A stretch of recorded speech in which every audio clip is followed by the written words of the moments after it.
하나님의 말씀은 이사야서 11장 1절에서 5절까지 보십니다. 이사야서 11장 1절에서 5절까지 같이 합독하십니다. 시작. 이새의 줄기에서 한 싹이 나며 그 뿌리에서 한 가지가 나서 결실할 것이요 그의 위에 여호와의 영 곧 지혜와 총명의 영이요 모략과 재능의 영이요 지식과 여호와를 경외하는 영이 강림하시리니 그가 여호와를 경외함으로 즐거움을 삼을 것이며 그의 눈에 보이는 대로 심판하지 아니하며 그의 귀에 들리는 대로 판단하지 아니하며 공의로 가난한 자를 심판하며 정직으로 세상에 겸손한 자를 판단할 것이며 그의 입에 막대기로 세상을 치며 그의 입술의 기운으로 악인을 죽일 것이며 공의로 그의 허리띠를 삼으며 그의 몸에 띠를 삼으리라. 아멘. 참 이게 영적인 것은 때로는 아무리 가르쳐줘도 우리가 모를 때가 많죠.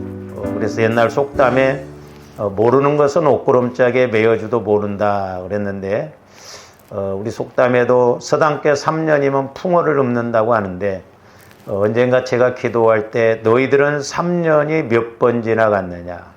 무화과 나무에서도 이렇게 3년을 가꾸고 열매 맺히기를 원했지만 열매가 안 맺히니까 찍어버리라고 그러잖아요.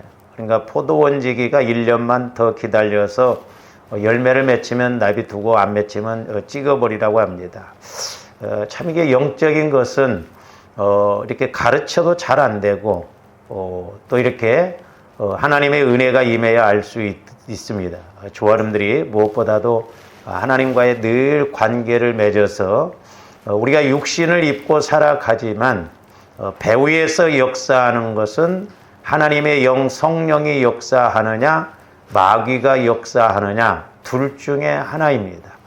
그런데 우리가 예수를 믿어도 마귀의 미혹, 유혹에 따라간다고 한다면 그 사람은 어떻게 보면 저주받은 것이죠. 그러므로 조함들이 날마다 근신하여 깨어서 이제 적어도 성령 하나님의 가르치심과 조명하심을 통하여서 하나님 보시기에 합한 그런 조화 이름들이 되시기를 주님의 이름으로 축원을 드립니다. 우리가 이 말씀은 앞전에 우리가 이제 성탄절부터 제가 꽤 오랫동안 이렇게 설교 말씀을 했습니다.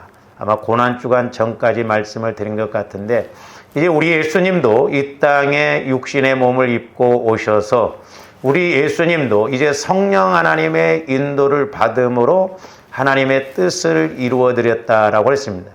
그런데 이제 2절에서 보면 특별히 우리 예수님에게도 성령께서 이 6가지로 역사하는 것, 두 가지 세 짝을 이루어서 6가지로 이렇게 역사하심으로 우리 예수님도 마음대로 이 땅에서 사역을 하신 것이 아니라 성령의 인도를 받았다라고 했는데 간단하게 다시 한번 말씀드리면 조화 이름들이 성령의 지혜가 있어야 됩니다. 그래서 이 지혜는 문제 해결의 능력이라고 했죠. 그래서 잠언서에도 보면 이 지혜는 금은보다도 더 귀하고 진주보다도 더 귀하다.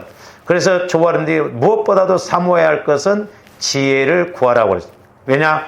장수가 있고 부귀가 있기 때문에 그렇습니다. 그러므로 저와 여러분들이 성령의 인도를 받을 때 훨씬 우리가 힘있게 신앙생활할 수 있고 응답받을 수가 있습니다. 또 하나는 이제 총명인데 이 총명이라고 하는 것은 통찰력, 이해력 그런 면이 있습니다. 그러니까 총명, 명철 이 같은 의미거든요. 그래서 이 총명이라는 것은 바르게 이해하는 거 그랬어요. 저와 여러분들이 바르게 하나님 시각에서 이해하는 그런 믿음이 있어야 될 줄로 믿습니다. 그렇지 않고는 어떤 길은 사람 보기에 바르나 필경은 사망의 길이라고 그랬거든. 가끔 제가 이렇게 사람을 만나다 보면 어떤 것에 막 열심을 내는데 그건 자기 열심이지 영적인 것하고 상관이 없거든요. 그래서 저와 여러분들이 이 총명의 영, 그래서 이렇게 통찰력을 가지고 분별력을 가지고 이 시대 말에는 저와 여러분들이 늘 하나님의 시각에서 봐야 될 줄로 믿습니다.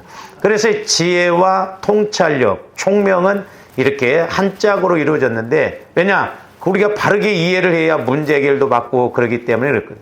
그 다음에 이제 모략과 재능의 영 그랬죠. 이 모략이라는 것은 이제 계략, 뭐 이런 말인데, 이제 뭐 영어로는 카운슬러에서 상담자 이렇게 말하는.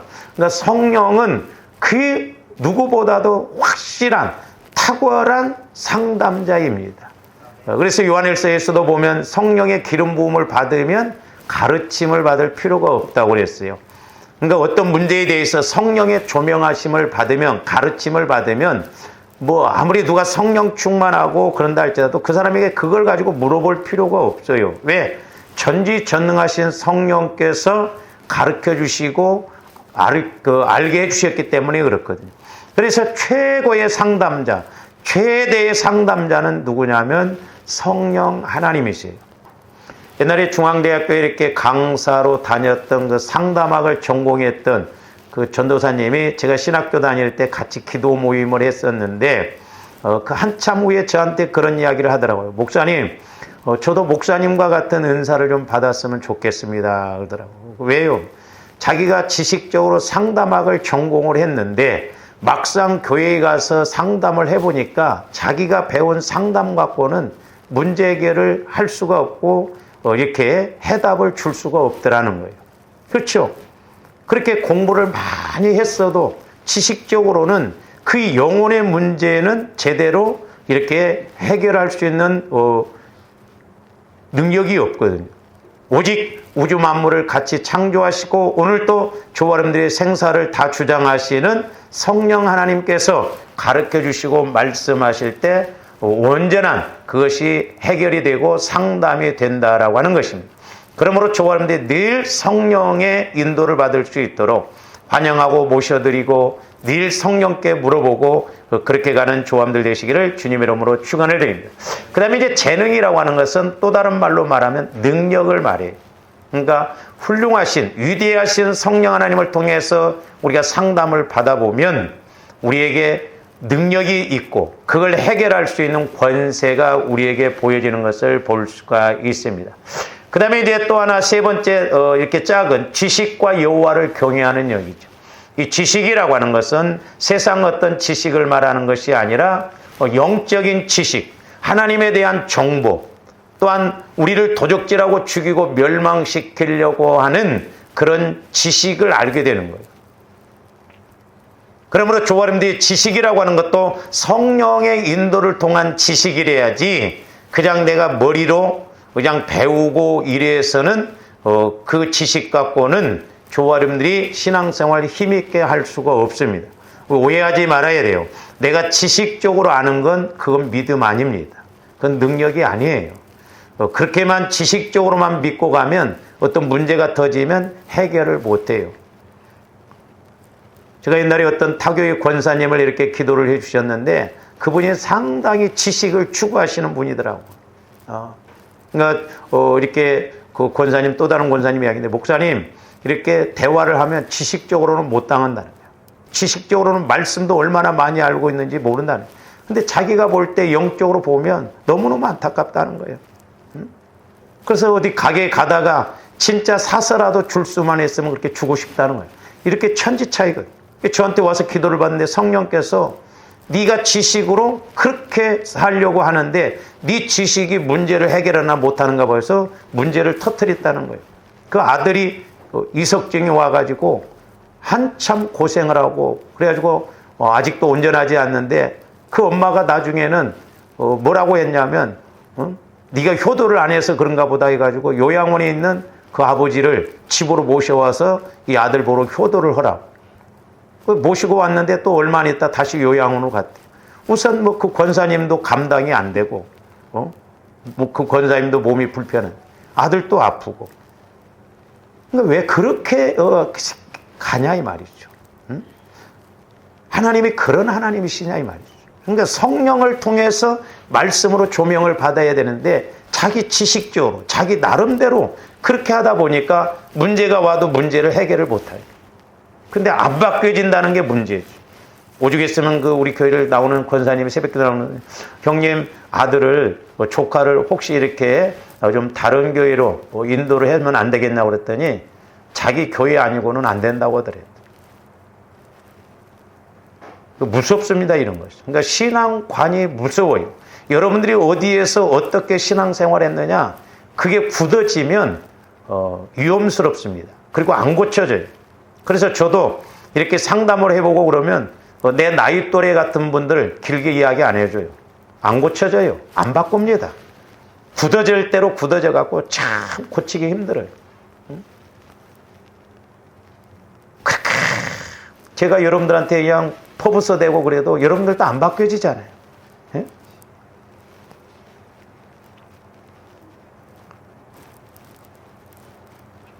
제가 언제까지 목회를 할지 모르지만 나이 들어서라도 제가 오래 하려고 그러는데 조용히 사라지면 여러분들 때문에 간 줄 알아요.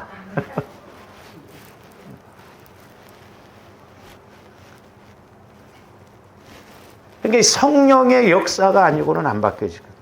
근데 이제 성령의 역사는 어디에서 나타나냐면 예수님 피를 의지할 때 성령의 역사가 나타나고, 또한 예수님 마음으로 성화가 이루어질 때 성령의 음성이 들려주고 가르침을 받거든요. 그래서 좋아하는데 보혈을 의지해서 늘 회개를 해야 돼요. 그럴 때 성령의 가르침과 조명함을 받을 수가 있어요. 그래서 우리 예수님이 이 땅에 육신의 몸을 입고 오셨지만 우리 예수님은 죄가 없으셔요. 그러니까 우리 예수님 마음은 죄가 없으신 주님 마음이요, 하나님의 마음이요. 그러니까 성령께서 역사를 바로바로 이렇게 하시는 거예요. 그러니까 오늘날도 저와 여러분들이 내 마음 갖고는 성령의 음성 못 들어요.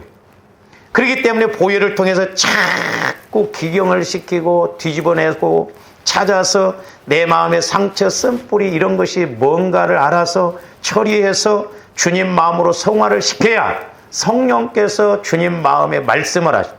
그래서 성령께서 주님 마음에 말씀을 하실 때 주님 마음 안에 있는 나 영혼이 비로소 성령의 음성을 듣고 성령의 가르침을 받게 되는 거예요.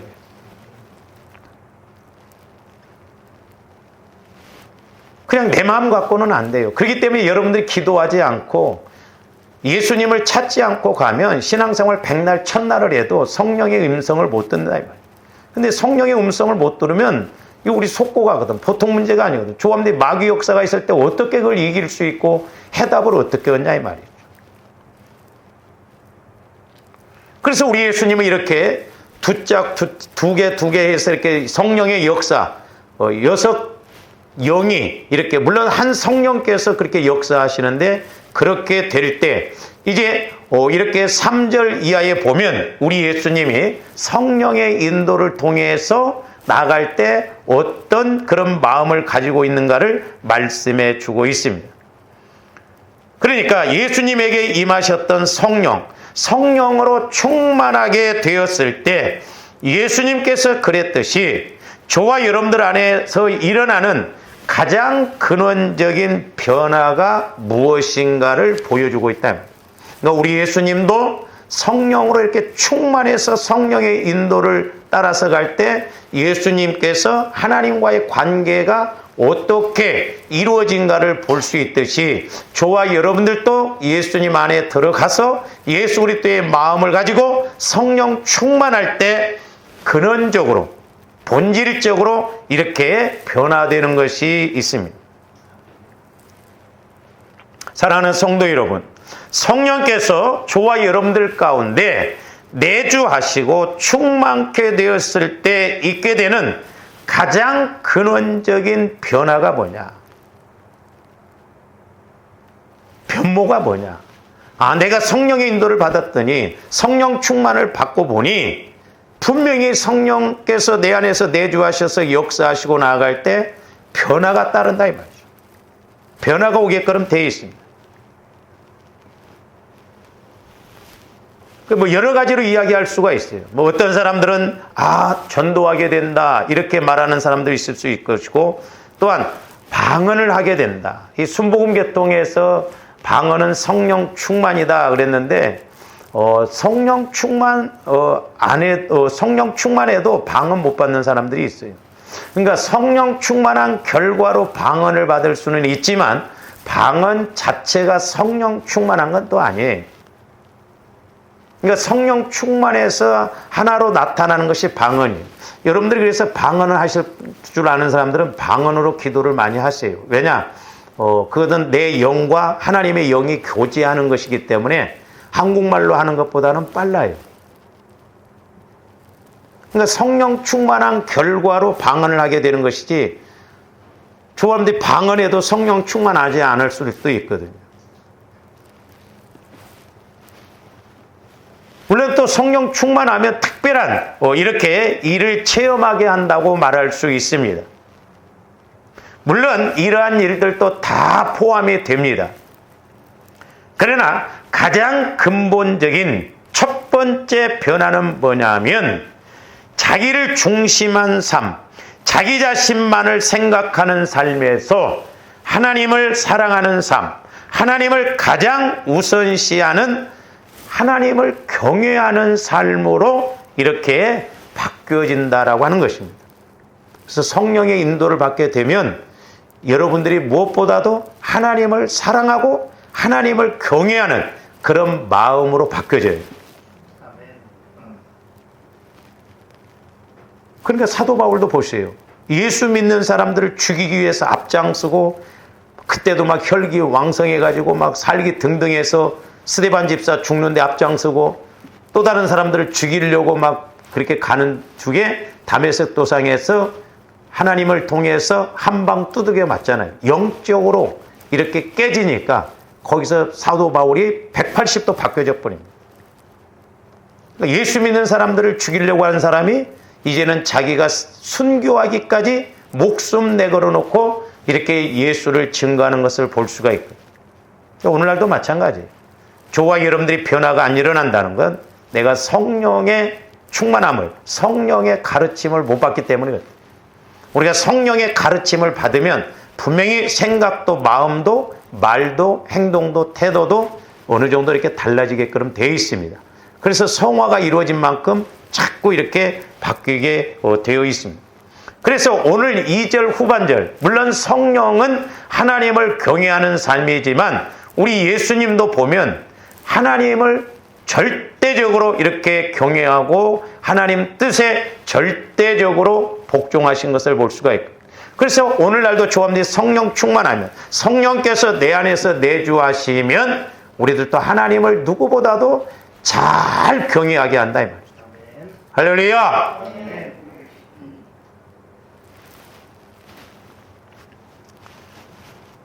이는 성령 하나님이 바로 하나님을 경외케 하는 영이시기 때문에 그렇습니다. 본래 죄와 어두움에 노예된 저와 여러분들, 또 사탄의 굴레에 사로잡힌 저와 여러분들은 결국 죄의 종노릇하며 어둠의 세력을 섬기는 그런 일을 일삼았던 사람들이에요. 죄에 잡혀서, 마귀에게 잡혀서 어둠 가운데 있다가 멸망으로 치닫게 되는 그런 존재들이었는데, 이제 예수님이 그 핏값으로 저와 여러분들을 대신 구속, 대신 사셨다 이 말이죠. 그래서 이제는 죄 가운데 거하지 않고 지옥 가지 않고 이 세상에서도 어둠 가운데 마귀가 펼쳐놓은 그런 세계로 가지 않고 은혜의 세계로 가도록 우리를 인도하시는 것입니다. 그래서 저와 여러분들이 이 땅에서 이렇게 살아가는 것 은혜예요. 은혜입니다. 우리의 똑똑으로 막 내가 돈이 많고 그래서 그런 게 아니에요. 제가 어제도 이제 밥 먹으면서 우리 집사님, 권사님들하고 그런 이야기를 했습니다. 제가 신학교 다닐 때 이렇게 이제 성령의 인도를 받고 이제 성령께서 여러 가지 그 영적 현상들을 보여주시는데, 마귀 역사가요, 꼭 우리가 그 비가 내릴 때 마귀 역사가 그렇게 공격하듯이 그렇게 저와 여러분들이 빛 사이를 뚫고 다니더라고요. 그러니까 은혜죠. 저분들 깨딱 잘못하면 우리는 언제 어떻게 될지 몰라요. 그 자리에 내가 없었으니까 안 죽었지. 왜 하필 고속도로 가다가 그 사람이 그렇게 죽냐 이 말이죠. 그러니까 마귀는 가만히 두지를 않습니다. 그렇기 때문에 저와 여러분들이 늘 근신에 깨어서 우리가 예수님 보혈을 통해서 우리를 방해하고 공격하는, 무엇보다도 내 마음과 생각을 방해해서 어둠 가운데 거하게 하고 분별 못하게 하고 이해를 못하게 하고 통찰력을 못 갖게 하는 그런 내 마음 생각부터 우리가 변화시켜야 될 줄로 믿습니다. 그래서 최고의 적은 다른 사람이 아니에요. 나예요, 나. 육신의 자아입니다. 내가 가장 방해꾼이고 내가 적이에요. 이놈의 육신 덩어리가, 자아가 하나님 앞으로 안 나가려고 합니다. 기도 안 하려고 그래요. 보혈을 의지하지 않습니다. 성령 충만 받아보려고를 안 해요. 근데 성령은 나를 성전 삼으시고 내 안에 거하신다고 그래요. 얼마나 성령께서 탄식하시면서 저와 여러분들의 약함을 위해서 간구하십니까? 로마서 8장 26절에 성령은 말할 수 없는 탄식감으로 나의 약함, 죄성, 상처를 위해서 간구하시거든요. 제가 언젠가도 이렇게 기도를 하는데 성령께서 그런 비유를 보여주시더라고요. 성령께서 저와 여러분들에게 교제를 하시려고 막 소위 말해서 막 비벼대고 누가 좋으면 막 그러듯이 막 그러잖아요. 성령께서 그렇게 교제 좀 하려고, 기도하게 하려고 하고 좀 예배드리게 하려고 하고, 그런데 아주 바위도 그런 바위가 없더만요. 꼼짝도 안 해요. 하나님이 오래 기다리시더라고요. 아셔야 할 것은 하나님은 오래 참으시지만 끝까지는 안 참으십니다. 계속 영적으로 인격적으로 그렇게 환경 통해서 사람 통해서 알도록 그렇게 우리에게 메시지를 주시는데도 못 깨닫고 그 사랑의 순종을 못 하니까 나중에 발로 차버리시더라고요. 가을에 은행나무 잎이 다 떨어지고 달랑달랑 이렇게 곧 떨어지기 직전인 것처럼 그런 모습을 보여요. 그래서 조원들이 성령을 거슬리거나 성령을 근심시켜드리거나 성령을 회방하거나 성령을 소멸하면 안 돼요. 우리는 늘 성령 하나님께 물어보고 여쭤보고 환영하고 모셔들어서 우리가 성령 하나님의 인도를 받는 조화임들이 되어야 될 줄로 믿습니다. 그래서 성령은 하나님을 경외하는 영이에요. 누구보다도 하나님을 잘 경외하게 만듭니다. 그리고 어떤 상황 속에서도 어떻게 하는 것이 은혜 받고 어떻게 하는 것이 복 받는 것인가를 알게 된다 이 말이죠.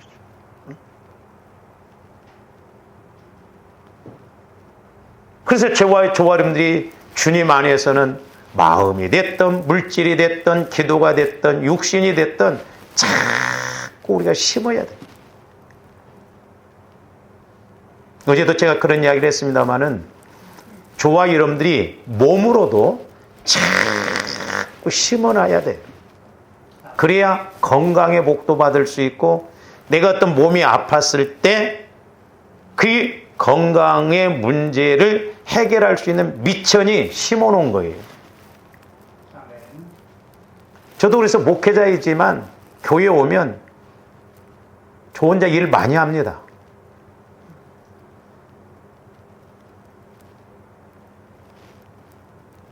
사람들이 저를 보고 아유 목사님은 더 젊어지셨다고 그래요.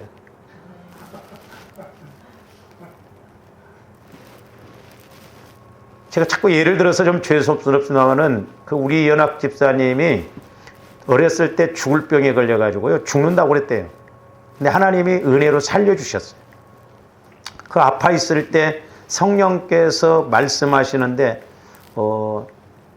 내가 너한테 그런 신유은사도 주고 죽은 자도 살릴 수 있는 그런 능력도 주셨더라고. 기도 많이 했거든요.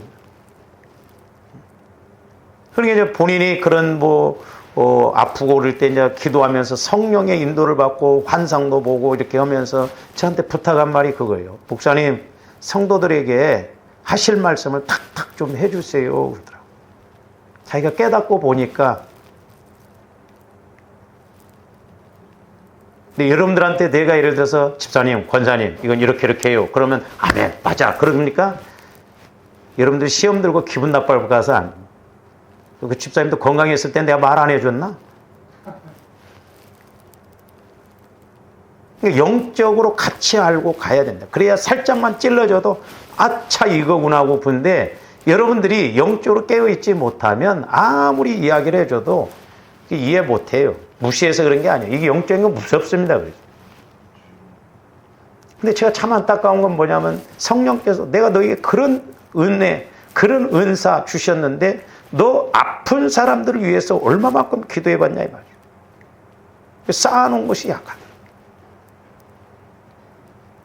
조원들이 어떤 문제를 응답받고 해결받을 때 용량이 미달되면 안 돼요.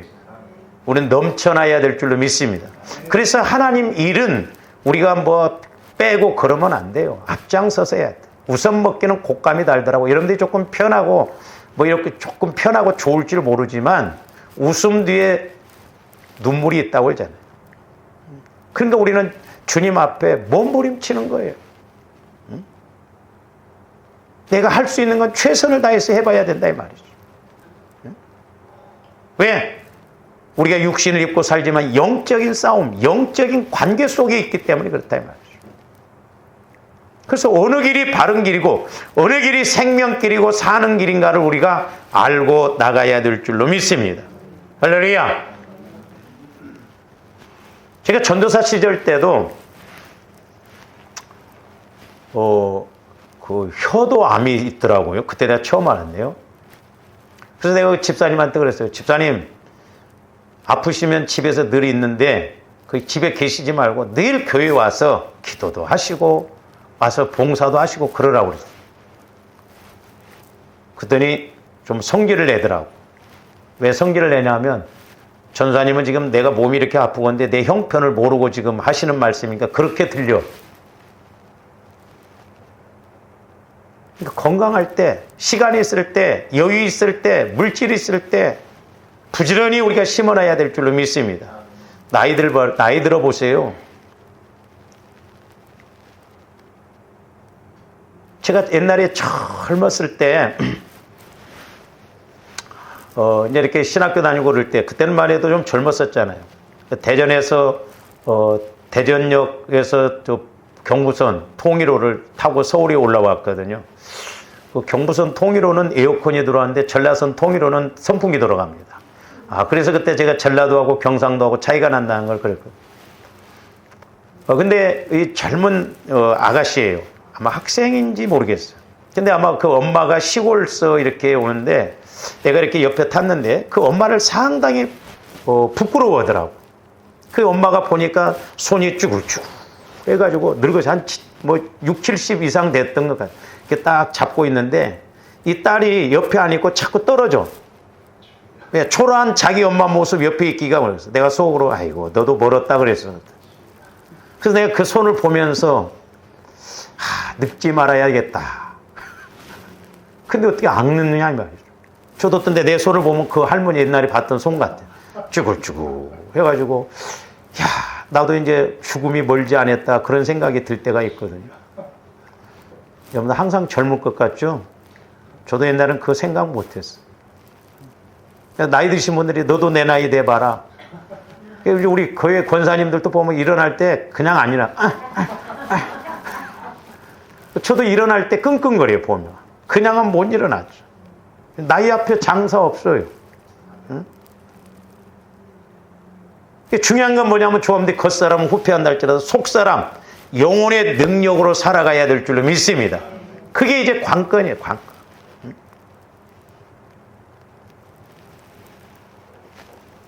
그래서 이렇게 마귀는 저와 이런데 마음을 육신적으로 죄 가운데 어둠 가운데 그렇게 살다가 어떤 문제가 터지면 그 문제를 해결할 수 있는 힘을 못 갖게 한다 이 말이죠.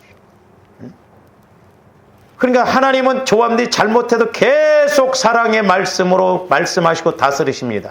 그러나 더 이상 그렇게 두면 안 될 때는 낭떠러지 앞에 섰을 때는 하나님은 공의 하나님으로 들어가죠. 근데 그때는 힘들어요. 왜냐? 평상시에도 사랑의 하나님께서 말씀해도 못 깨닫고 하는데 이제 문제 터지면 기도할 힘도 없죠. 기도할 시간도 없어요. 그래서 어렵다. 그래서 우리가 미리미리 깨닫고 미리미리 알고 미리미리 교훈적으로 말씀을 받아서 준비하고 가는 조함들 되셔야 될 줄로 믿습니다. 이렇게 마귀는 죄 가운데 거하게 해서 조함들을 멸망의 길로 가게 하지만 성령 하나님은 반대로 가게 합니다. 우리를 죄악의 결박에서 푸시고 하나님을 경외하는 자리, 하나님을 섬기고 사랑하는 자리로 이끌어 세우시는 것입니다.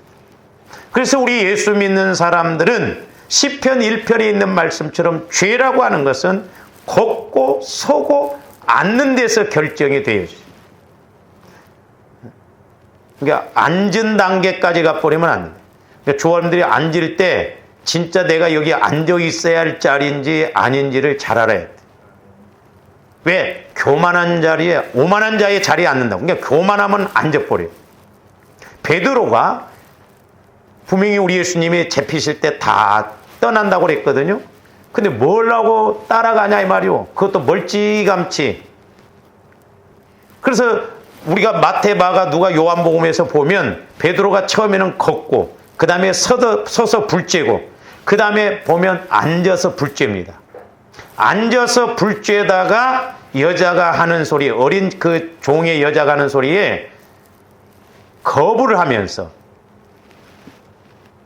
오늘날로 말하면 예수님을 욕을 하면서 모른다고 부인을 했다 이 말이죠.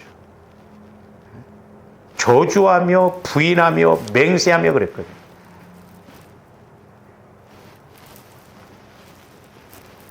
만약에 저와 여러분들이 이렇게 이제 신앙생활 하는데 북한 공산군이 쳐들어왔어요. 우리 교회 와가지고 막 통을 들이대면서 너 이 사람 알아? 몰라. 절을 대고 온다면 여러분들 너 모른다고 하면 살려줄게. 그럼 나 그 새끼 몰라. 그럼.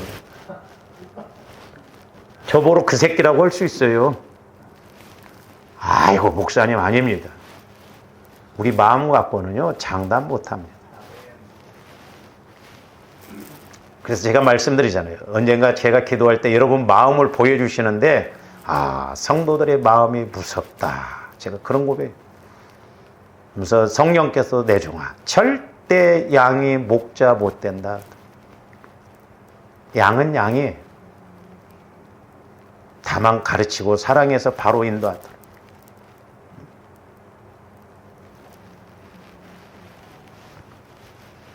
그렇습니다. 누구든지 성령께서 그에게 임하시게 되면 하나님을 경외하게 되어 있습니다. 성령께서 그 안에서 하나님을 경외하도록 강권적으로 역사하시기 때문에 하나님을 사랑하고 경외하지 않고는 견딜 수가 없어요.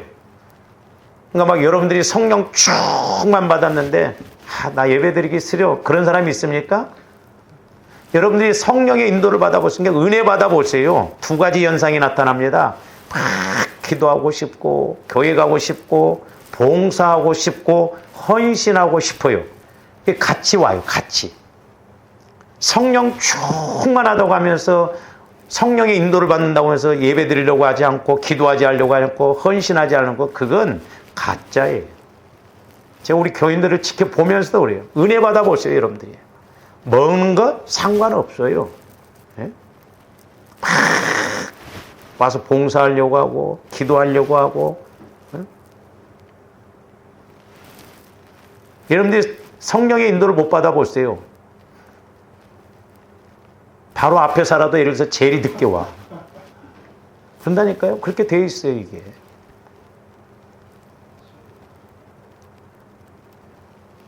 성령은 어찌든가 하나님을 잘 경외하도록 섬기도록 그렇게 인도하거든요.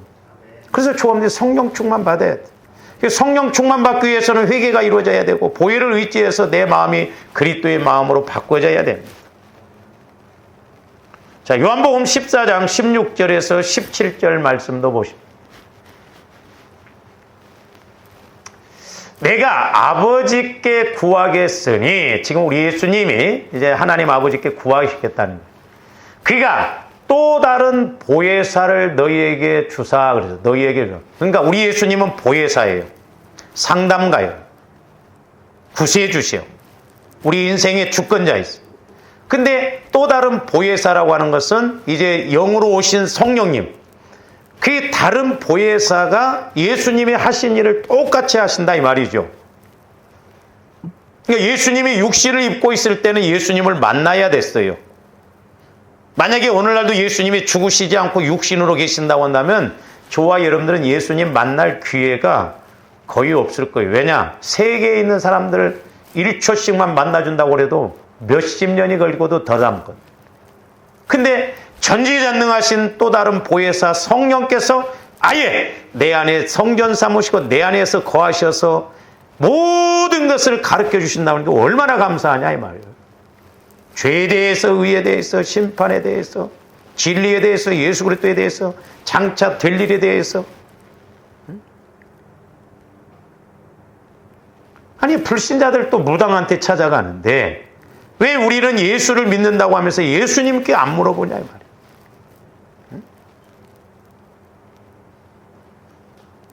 여러분들이 모른다고 한다면, 설령 모른다고 한다면 목사님 기도 좀 해주세요. 그러면 얼마나 좋아. 기도도 안 하면서 도대체 뭔 마음을 먹고 오는지 어떤 때 제가 솔직히 말해서 화가 나요. 잘 알고 가면 뭐 두말할 것도 없죠.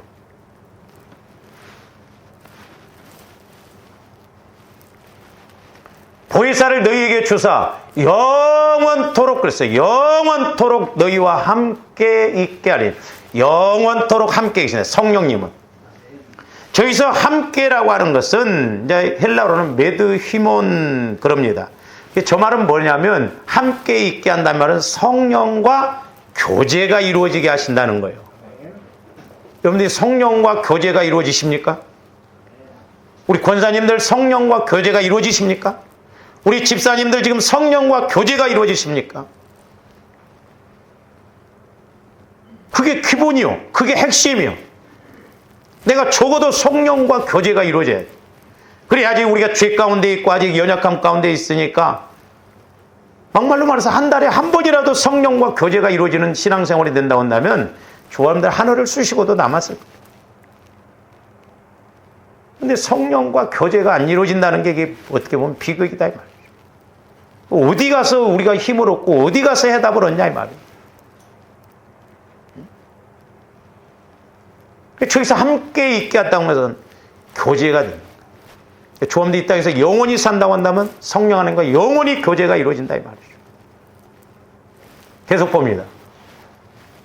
그는 진리의 영이라는 거예요. 성령은 진리의 영. 그래서 이제 조합들이 성령께서 역사해 준 것을 가장 확실하게, 물론 꿈으로도 뭐 수준에 따라서 여러 가지로 깨닫게 해주십니다만은 제일 확실한 게 말씀이에요. 말씀을 통해서 탁 조명을 받는. 제가 오늘 아침에도 이제 이렇게 기도를 하면서 고린도전서 1장에 보면 하나님은 약한 자를 통해서 강한 자를 부끄럽게 한다고 그랬잖아요. 미련한 자를 통해서 지혜로운 자를 부끄럽게 근데 제 마음 안에 성령께서 조명해 주시는 것이 이게 잘 안 됩니다. 왜 그런 줄 아세요? 예를 들어서 누가 막 수준이 있고 이런 사람이 와서 이야기를 하면 설득력이 있어요. 근데 별 볼 일 없는 사람이 예를 들어서 여러분들한테 뭐 이렇게 이야기하면 듣습니까? 안 들어요. 그걸 깨닫게요. 그래서 여러분들이 저한테도 이렇게 안 물어보는 이유를 제가 알았어요. 내가 막 수천 명 목회하고 그러면 여러분은 아마 금식 오고 기다리고 있을 거예요. 틀림없습니다.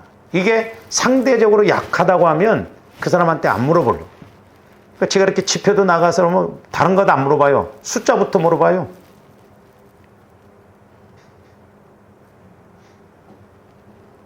개떡같이 목회해도 숫자가 많으면 설득력이 있고 천사같이 목회해도 싫어하는 사람이 있다잖아요. 악마같이 목회해도 좋아하는 사람이 있고.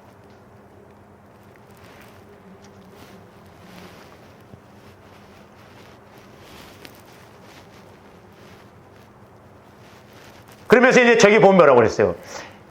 세상은 능히 그를 받지 못하는 게 조합들이 육신적으로 가면 성령의 있고 없음도 몰라요. 왜? 영이기 때문에. 이는 그를 보지도 못하고 알지도 못함이라. 우리는 영적으로 우리가 성령을 통해서 보고 알아야 될 줄을 믿습니다. 그러면 그게 뭐라고 그랬어요? 그러나 너희는 그를 아나니 그는 너희와 함께 거하시. 저기 또 아까 16절에서 말씀하신 대로 함께 거하시리니 그랬죠. 저기서 이제 헬라로 파루휘밍 그래서 성령과 동행을 말하는 거예요. 성령과 동행. 그러니까 여러분들이 출근할 때나 뭐 할 때 성령 하나님 동행해 주세요. 동역해 주세요. 저도 늘 그래서 성령 하나님 동행해 주시고 동역해 주세요. 성령 하나님 오늘은 참 날이 이렇게 좋네요. 성령과 교제가 이루어지는, 늘 성령께 물어보고 좀 성령께 이렇게 함께하는, 저건 동행을 말해. 동행. 성령 하나님과 동행한다.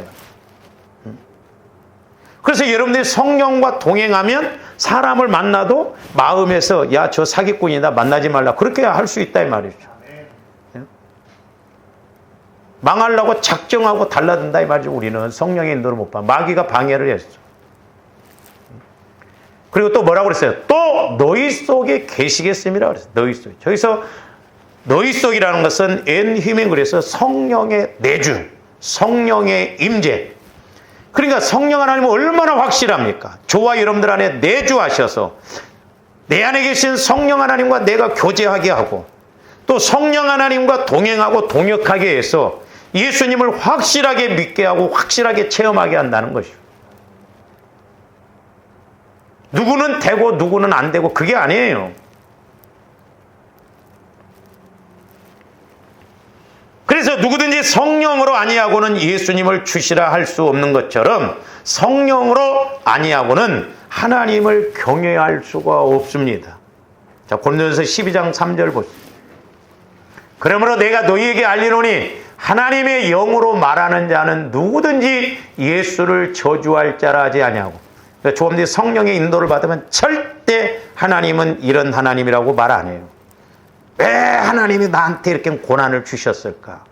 몰라서 그래요. 교제가 안 이루어지기 때문에.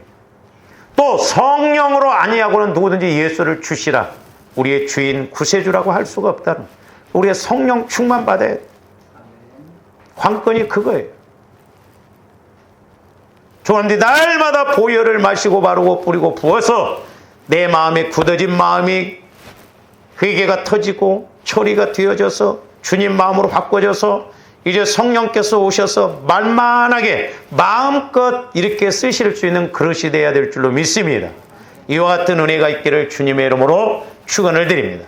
우리 한번 통성으로 기도하십니다.